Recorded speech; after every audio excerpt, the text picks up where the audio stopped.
Love it. Every time we touch it, it gets a little bit better. That's running that billet block, right? Yes, yep, full billet block, Waggler heads. Lots of help on this one. Exergy fuel system. Best of luck. Thanks.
So when the charger come apart, this is the exhaust stack, and it just unbelievably peeled that apart.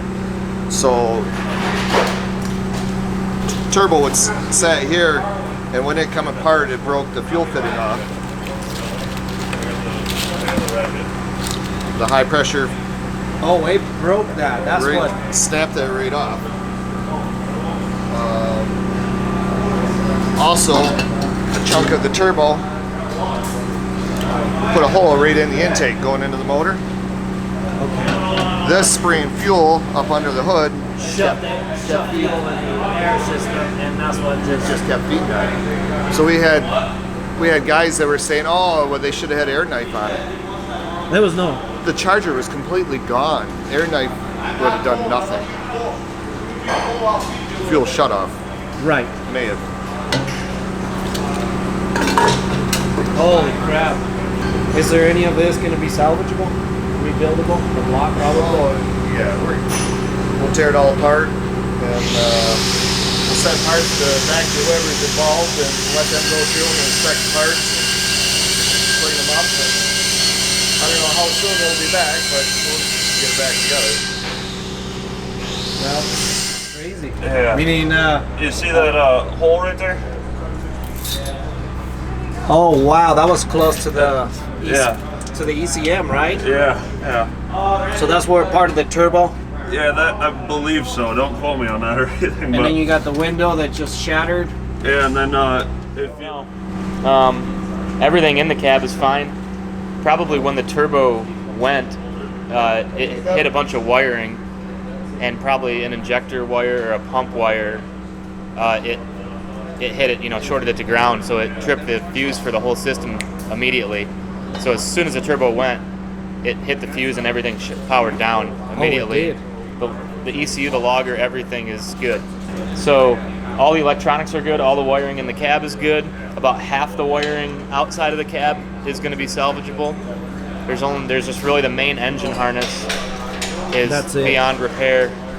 So you probably had a couple guys here donating parts and all sorts of stuff they doing. Yeah, well, I've got I've always traveled with my Dyno harness, which has like an 8-foot lead for every single thing. Okay. So we've already got a different harness on here. It's ready to start from a wiring standpoint. That's awesome.